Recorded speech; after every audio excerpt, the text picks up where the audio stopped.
آج ہم جس جنگ کے حوالے سے سنیں گے وہ ہے جنگ موتا۔ جنگ موتا یہ وہ جنگ ہے جس میں نبی پاک علیہ السلام نے بذات خود تو شرکت نہیں فرمائی، لیکن نبی پاک علیہ السلام نے مسلمانوں کی ایک تعداد تھی جنہیں جنگ کے لیے تیار فرمایا اور انہیں جنگ کے لیے روانہ فرمایا، اور خود نبی پاک علیہ السلام مدینہ منورہ میں موجود تھے۔ اب یہ جو جنگ موتا ہے یہ کب ہوئی؟ تو یاد رکھیں جنگ موتا 8 ہجری کو ہوئی، اور اس جنگ کے اندر مسلمانوں کی تعداد تھی 3000۔ کتنی تھی؟ 3000۔ اور کفار کی تعداد کتنی تھی؟ مسلمانوں کی تعداد 3000 اور کفار کی تعداد 1,00,000 سے زائد تھی۔ اب اندازہ لگائیں کہ 1,00,000 کا مقابلہ 3000 سے، لیکن اس جنگ میں بھی رب تعالیٰ نے مسلمانوں کو کامیابی عطا فرمائی ہے۔ جنگ موتا، اس کا سبب کیا بنا؟ یہ جنگ کیوں ہوئی؟ نبی پاک صلی اللہ تعالیٰ علیہ وآلہ وسلم نے اپنے ایک صحابی حارث بن عمیر انہیں خط لکھ کر کیسر روم کا جو بادشاہ تھا، کیسر روم، اس کے نام خط لکھا جس میں اسلام کی دعوت کا پیغام تھا۔ وہ خط نبی پاک علیہ السلام نے اپنے قاصد حارث بن عمیر کو دیا کہ یہ خط جا کر کیسر روم کو دے دو۔ اب جس وقت یہ حارث بن عمیر جب یہ قاصد بن کر خط لے کر کیسر روم کی طرف جا رہے تھے تو راستے میں رومی ایک بادشاہ تھا جس نے حضرت حارث بن عمیر کو پکڑ لیا اور آپ کو رسیوں کے ساتھ بندھوا کر بے دردی کے ساتھ شہید کر دیا۔ تو یاد رکھیں جو سفیر ہوتے ہیں، جو قاصد ہوتے ہیں، انہیں مارنا جائز نہیں ہوتا، چاہے وہ کسی بھی ملک کے ہوں۔ اب نبی پاک علیہ السلام نے کیسر روم کی طرف جو اپنا قاصد بنا کر بھیجا حارث بن عمیر کو، انہیں راستے میں شہید کر دیا گیا۔ نبی پاک علیہ السلام کو اس بارے میں جب اطلاع ملی تو نبی پاک علیہ السلام نے ایک لشکر تیار کیا، صحابہ کرام کا، مسلمانوں کا ایک لشکر تیار کیا جن کی تعداد تھی 3000۔ 3000 کا لشکر تیار ہوا، اور یہ 3000 کا لشکر، اس کا سپہ سالار، ان کا جو علم بردار تھا ان کا نام تھا حضرت زید بن حارثہ۔ زید بن حارثہ کو ان کا سپہ سالار بنایا گیا۔ نبی پاک علیہ السلام نے سفید رنگ کا ایک جھنڈا بنایا، اور وہ جھنڈا آپ نے زید بن حارثہ کے ہاتھ میں دیا، اور نبی پاک علیہ السلام نے صحابہ سے فرمایا کہ اگر زید بن حارثہ شہید ہو جائیں تو اے مسلمانوں تمہارا سپہ سالار وہ حضرت جعفر بن ابی طالب، حضرت جعفر بن ابی طالب ہوں گے۔ اگر جعفر بن ابی طالب بھی شہید ہو جائیں تو اے مسلمانوں تمہارا سپہ سالار، اس علم کا علم بردار، وہ حضرت عبداللہ بن رواحہ ہو۔ اگر وہ بھی شہید ہو جائیں تو پھر مسلمان آپس میں مشورہ کر کے اپنا امیر لشکر، اپنا سپہ سالار جسے مرضی جو ہے وہ منتخب کر لے۔ نبی پاک علیہ السلام نے 3000 کا یہ لشکر تیار کر کے خود مدینہ منورہ سے دعائیں دیتے ہوئے آپ نے رخصت فرمایا، اور نبی پاک علیہ السلام نے جو جملہ ارشاد فرمایا، آپ نے فرمایا کہ جس جگہ پر ہمارے پیارے صحابی حارث بن عمیر کو شہید کیا گیا، اس مقام، اس جگہ پر جا کر وہاں کے رہنے والے جو کافر ہوں گے انہیں سب سے پہلے اسلام کی دعوت دینا۔ اگر وہ اسلام قبول کر لیں پھر ان سے جنگ نہیں کرنی، پھر ان سے لڑائی نہیں کرنی، پھر وہ تمہارے بھائی ہیں۔ نبی پاک علیہ السلام نے فرمایا اگر اس جگہ کے کافر اسلام قبول نہ کریں تو پھر اسلام کی دعوت دینے کے بعد اگر وہ اسلام قبول نہ کرے پھر ان سے لڑائی کرنی ہے، پھر ان سے جنگ کرنی ہے۔ تو پتہ چلا کہ پہلا کام مسلمانوں کا ہوتا ہے اسلام کی دعوت دینا۔ اگر وہ دعوت قبول نہ کریں تو پھر ہوتا ہے ان سے جنگ کرنا۔ نبی پاک علیہ السلام نے اس لشکر کو روانہ فرما دیا. اس لشکر کے سپہ سالار تھے زید بن حارثہ. جب یہ درمیان میں پہنچے نا تو پتہ چلا کہ قیصر روم جو ہے وہ 1,00,000 کا لشکر لے کر موتا، جو جگہ کا نام تھا موتا، اس جگہ پر 1,00,000 کا لشکر جنگی ہتھیار کے ساتھ پوری تیاری کے ساتھ اس جگہ پر آ گیا. زید بن حارثہ جو تھے انہیں جب پتہ چلا کہ جناب وہ تو موتا کے مقام پر 1,00,000 کا لشکر لے کر قیصر روم آ گیا. اب زید بن حارثہ نے کہا کہ ہم اس بات کی اطلاع نبی پاک علیہ السلام کو مدینہ منورہ میں کرتے ہیں. اب جو عبداللہ بن رواحہ تھے انہوں نے کہا کہ ہم گھر سے نکلے ہی شہید ہونے کے لیے ہیں. گھر سے ہمارا آنے کا مقصد وہ شہادت ہے، چاہے ہمیں شہادت یہاں مل جائے یا مقام موتا میں جا کے مل جائے. اور جو شاعر نے کہا ہے نا کہ شہادت مطلوب و مقصود مومن، نہ مال غنیمت نہ کشور کشائی. مومن کا جو مقصود اور مطلوب ہے وہ شہادت ہے. وہ شہادت اسے کسی جگہ پر مل جائے، کسی موقع پر مل جائے، وہ اس شہادت سے گھبراتا نہیں بلکہ وہ تو خوش ہو کر اسے سینے سے لگاتا ہے. اب جس وقت عبداللہ بن رواحہ نے یہ بیان کیا اور صحابہ کے اندر ایک جذبہ اور ایک ولولہ پیدا ہوا کہ نہیں، ہمیں چاہے 1,00,000 کا لشکر ہو یا 10,00,000 کا لشکر ہو، ہمارا مقصد اور گھر سے نکلے شہادت کے لیے ہیں، ہم نے تو شہید ہونا ہے، تو ہمیں سے غرض نہیں کہ سامنے 1,00,000 کا لشکر ہے یا 10,00,000 کا لشکر ہے. اب جب یہ ان کے جذباتی الفاظ سنے نا تو سارے صحابہ کہنے لگے نہیں، ہمیں 1,00,000 کے لشکر کا مقابلہ کرنا چاہیے، اور ہم اس لیے نہیں جا رہے کہ ہمیں فتح ملے، ہمیں کامیابی ملے.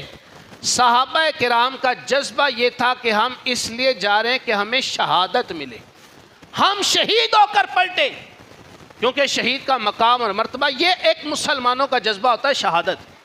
اور یہ ایک جذبہ ایسا جذبہ ہوتا ہے جو مسلمان کو دشمن کے بیچ میں جا کر لڑنے پہ بھی جو ہے وہ مسلمان گھبراتا نہیں ہے.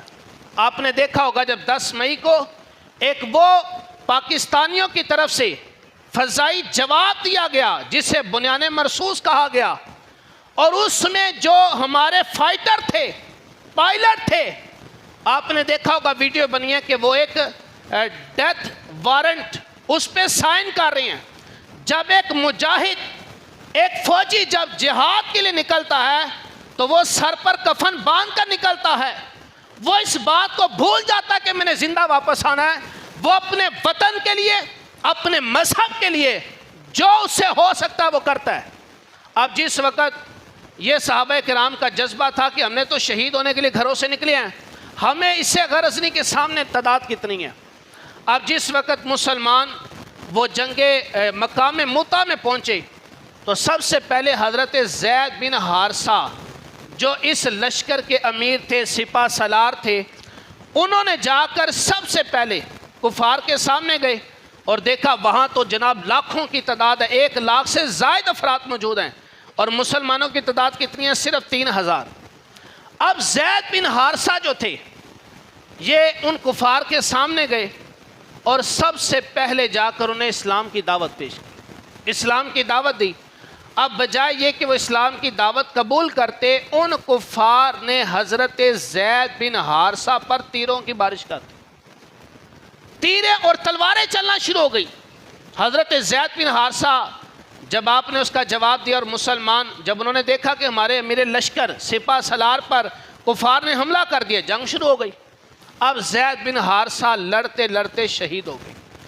نبی پاک علیہ السلام نے جنگ شروع ہونے سے پہلے ان صحابہ کرام کو مدینہ منورہ سے جب روانہ کیا تو فرمایا کہ زید بن حارثہ تمہارے سپہ سالار ہیں، اور زید بن حارثہ اگر شہید ہو جائیں تو پھر جھنڈا علم حضرت جعفر بن ابی طالب، حضرت علی کے جو بھائی ہیں جعفر، جھنڈا ان کے ہاتھ میں دے دینا.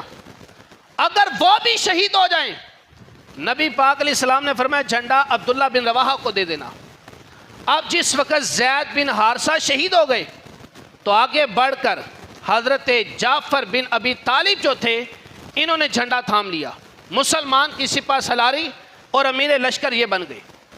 اب جس وقت حضرت جعفر نے جھنڈا تھاما اور آگے بڑھے، یہ اسلام کے ماننے والوں کا حسن ہے کہ اسلام کے ماننے والے جو ہوتے ہیں ان کے جو بڑے لیڈر ہوتے ہیں وہ پیچھے نہیں ہوتے، وہ آگے ہوتے ہیں، پہلی صف میں ہوتے ہیں۔ اب جس وقت حضرت جعفر جو تھے یہ آگے بڑھے، دشمن کا مقابلہ کرتے رہے، یہاں تک کہ لڑتے لڑتے حضرت جعفر بن ابی طالب بھی شہید ہو گئے۔ اور حضرت جعفر، ان کے بارے میں صحابہ فرماتے ہیں کہ ہم نے دیکھا کہ جب حضرت جعفر کا جسم تھا نا، ان کے جسم پر 90 سے زیادہ زخم تھے، اور ایک بھی زخم پیچھے پیٹھ میں نہیں تھا، سارے کے سارے زخم سامنے تھے۔ دشمن کا مقابلہ کیا، پیٹھ نہیں پھیری۔ اور پھر حضرت جعفر جو تھے نا، انہیں جعفر طیار بھی کہا جاتا ہے، حضرت جعفر کے دونوں بازو کٹ گئے۔ نبی پاک علیہ السلام فرماتے ہیں کہ فرمایا جنگ موتا میں حضرت جعفر کے دونوں بازو، دونوں ہاتھ کٹ گئے۔ اللہ نے جنت میں جعفر کو 2 بازو عطا کیے ہیں جن سے اڑ کر وہ جنت میں جہاں چاہتے ہیں چلے جاتے ہیں، اس لیے انہیں جعفر طیار کہا جاتا ہے، اڑنے والے۔ اور حضرت عبداللہ بن عمر رضی اللہ تعالیٰ عنہ، یہ حضرت جعفر کے نا بیٹا تھا، عبداللہ ان کا نام تھا۔ حضرت عبداللہ بن عمر حضرت جعفر کے بیٹے کو بھلا کیا کہتے تھے؟ یا ابنا ذل جناحین، اے 2 بازوؤں والے باپ کے بیٹے۔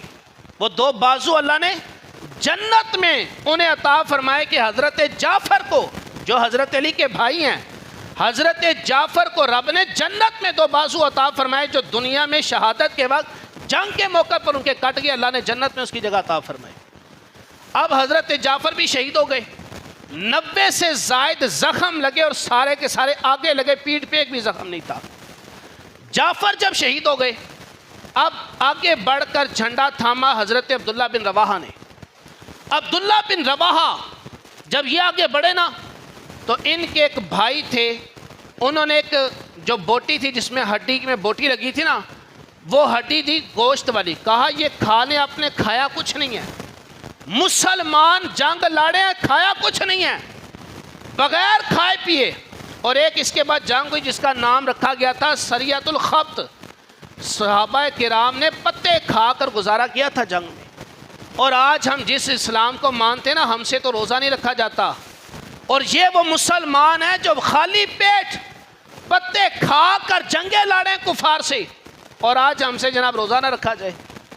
اب جس وقت عبداللہ بن رواحہ نے وہ بوٹی پکڑی، ابھی صرف چبائی تھی، ایک لقمہ اس کا لیا تھا کہ کفار نے جب حملہ کیا اپنے بوٹی چھوڑی، لڑنے کے لیے تیار ہو گئے، یہاں تک کہ آپ بھی شہید ہو گئے۔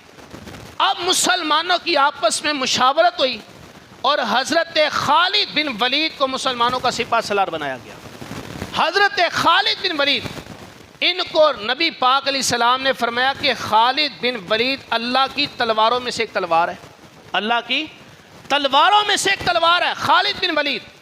حضرت خالد بن ولید آگے بڑھے اور آپ کی پتہ نہیں کتنی تلواریں ٹوٹیں، لیکن آپ دشمن کا مقابلہ کرتے رہے۔ اللہ نے ایسا آپ کو یہ ہنر عطا کیا تھا جنگ کا کہ حضرت خالد بن ولید آپ جس وقت سپہ سالار بنے، آپ نے اس علم کو تھاما، علمدار بنے، آپ نے پھر ایسی کفار کو شکست دی کہ مسلمانوں کے لشکر کو ان کفار سے باحفاظت نکال کر واپس مدینہ منورہ تشریف لائے۔ اب جس وقت یہ ساری جنگی معاملات ہوئے نا، اس پر میں قربان جو اپنے پیارے آقا صلی اللہ علیہ وسلم پر کہ اللہ رب العزت نے میرے اور آپ کے آقا کو غیب کا علم عطا فرمایا، نبی پاک علیہ السلام کو غیب کا علم عطا فرمایا ہے۔ وہاں پر موتا کے مقام پر مسلمانوں میں جنگ ہو رہی ہے، حضرت زید بن حارثہ شہید ہو گئے، حضرت جعفر شہید ہو گئے، عبداللہ بن رواحہ شہید ہو گئے، اور خالد بن ولید جس وقت سپہ سالار بنے، اور پھر اس کے بعد جب یہ مسلمان واپس آنے لگے، ان کے آنے سے پہلے اس بات کی خوشخبری سنانے کے لیے کہ رب نے مسلمانوں کو فتح عطا کر دی ہے، ایک قاصد جن کا نام تھا یعلا بن امیہ مدینہ منورہ پہنچے، نبی پاک علیہ السلام کی بارگاہ میں حاضر ہوئے۔ آپ قربان جے جملہ سنیں، نبی پاک علیہ السلام نے فرمایا جنگ کے بارے میں تم مجھے بتاؤ گے یا میں تمہیں بتاؤں کہ جنگ میں کیا ہوا تھا؟ اب یعلا بن امیہ جو تھے انہوں نے کہا یا رسول اللہ آپ ارشاد فرمائیں کہ جنگ میں کیا ہوا تھا؟ میرے آقا علیہ السلام نے فرمایا فلاں دن فلاں وقت زید بن حارثہ شہید ہو گئے، اس کے بعد جھنڈا آگے بڑھ کر حضرت جعفر نے تھام لیا، حضرت جعفر فلاں فلاں زخم لگنے کی وجہ سے وہ بھی شہید ہو گئے، اس کے بعد جھنڈا تھاما عبداللہ بن رواحہ نے، اس کے بعد پھر خالد بن ولید جو ہے وہ سپہ سالار بنے، اور پھر اس طرح مسلمانوں میں جنگ ہوئی، یہ حالت تھی، یہ واقعہ تھا، یوں ہوا ایسے ہوا۔ جس وقت نبی پاک علیہ السلام بیان فرما رہے ہیں وہ یعلا بن امیہ کہتے ہیں خدا کی قسم، اس ذات کی قسم جس نے آپ کو محمد رسول اللہ بنا کر بھیجا ہے، وہ یعلا بن امیہ کہتے ہیں خدا کی قسم یا رسول اللہ جو آپ نے بیان کیا سیم وہی ہوا تھا، ایز اٹ از، منو آنے سے ہی ہوا، آپ نے جو بیان کیا اس میں ایک حرف ایک لفظ بھی آگے پیچھے نہیں ہوا، یا رسول اللہ آپ نے بالکل صحیح بیان فرمایا۔ نبی پاک علیہ السلام جب یہ منظر بیان فرما رہے تھے آپ کی آنکھوں میں آنسو جاری تھے۔ پھر نبی پاک علیہ السلام وہاں سے اٹھے اور حضرت جعفر کے گھر تشریف لائے۔ حضرت جعفر کی جو زوجہ تھی، توجہ سے سنیے گا ذرا، حضرت جعفر کی زوجہ اپنے بچوں کو نہلا کر بالوں میں تیل لگا کر روٹیاں پکانے کے لیے آٹا گوندھ رہی ہیں کہ جنگ ختم ہو گئی ہے تو مجاہدین آئیں گے، حضرت جعفر آئیں گے، ان کے لیے کھانا بناؤں۔ نبی پاک علیہ السلام حضرت جعفر کے گھر آئے اور ان کی بیوی حضرت جعفر کی بیوی کا نام تھا اسما بنت امیس۔ نبی پاک علیہ السلام گھر تشریف لائے، فرمایا اسما جعفر کے بچے کہاں ہیں؟ عرض کی حضور یہ ہیں۔ نبی پاک علیہ السلام نے بچوں کو سینے سے لگایا، انہیں چوما، آنکھوں سے آنسو جاری ہو گئے۔ حضرت اسما کہتی یا رسول اللہ کیا جنگ موتا سے خبر آ گئی ہے؟ حضرت جعفر آ گئے ہیں۔ میرے آقا علیہ السلام نے فرمایا جعفر شہید ہو گئے ہیں، اور یہ کہنے کے بعد میرے آقا علیہ السلام نے حضرت جعفر کے بچوں کو سینے سے لگایا۔ کسی یتیم کسی شہید کے بچوں کو سینے سے لگانا میرے آقا کی سنت ہے۔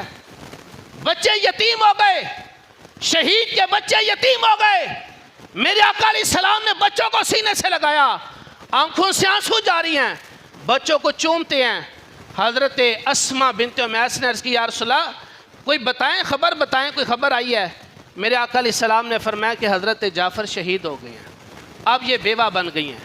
میرے آقا علیہ السلام بچوں کو پیار کرنے کے بعد، انہیں چومنے کے بعد اپنے گھر تشریف لائے اور اپنی ازواج مطہرات سے فرمایا کہ جاؤ جا کر اسما کے لیے، حضرت جعفر کی زوجہ کے لیے کھانے کا انتظام کرو۔ بیوہ ہو گئی نا، گھر میں فوتگی ہو گئی، اور فرمایا جاؤ ان کے لیے کھانے کا انتظام کرو۔ اس جملے سے، اس بات سے نا ایک چیز ہمیں سیکھنے کو ملتی ہے، اگر کسی کے گھر میں کوئی فوتگی ہو جائے، مرگ ہو جائے، پریشانی آ جائے نا، اس کے گھر میں کھانے پر نظر نہ رکھو، اسے کھلاؤ۔ یہ میرے آقا علیہ السلام نے فرمایا اپنی ازواج مطہرات سے فرمایا جاؤ ان کے لیے کھانے کا انتظام کرو۔ اور پھر عورتیں اکٹھی ہونا شروع ہو گئی، حضرت جعفر کے گھر عورتیں اکٹھی ہونا شروع ہو گئی، کیونکہ حضرت اسما بنت امیس جو تھی یہ بیوہ ہو چکی تھی۔ اور پھر اس معاشرے کے اندر، آج ہمارے معاشرے کے اندر کوئی عورت بیوہ ہو جائے نا، اسے جلدی شادی کرنے کے لیے کوئی تیار نہیں ہوتا۔ آج کسی کا شوہر کسی کو طلاق دے دے، اس متعلقہ عورت سے کوئی شادی کرنے کے لیے تیار نہیں ہے۔ لیکن قربان جاؤں صحابہ کرام کی زندگیوں پر، حضرت اسما بنت امیس بیوہ ہوئی نا، ان سے نکاح کرنے والے حضرت ابوبکر صدیق رضی اللہ تعالیٰ عنہ تھے۔ حضرت ابوبکر صدیق نے ان سے پھر نکاح کیا، یہ نہیں سوچا کہ بیوہ ہیں، ان بیووں کا سہارا بنا کرتے تھے۔ آج ہمارے معاشرے کے اندر بیوہ کا سہارا بننے کے لیے کوئی تیار نہیں، متعلقہ عورت سے نکاح کرنے کے لیے کوئی تیار نہیں۔ میرے آقا علیہ السلام نے جتنے نکاح فرمائے ان میں صرف حضرت عائشہ صدیقہ کنواری تھی، اس کے علاوہ نبی پاک علیہ السلام نے جتنے نکاح فرمائے وہ سارے کے سارے یا تو بیوہ تھی یا متعلقہ تھی۔ اور آج ہم اگر ضرورت پڑے کسی کو کسی رشتے کے والے سے، یہاں پر تو جناب کوئی 40 سال کا بابا بھی ہو رہا ہو، اسے بھی جناب لڑکی چاہیے تو 20 سال کی کنواری چاہیے ہوتی ہے۔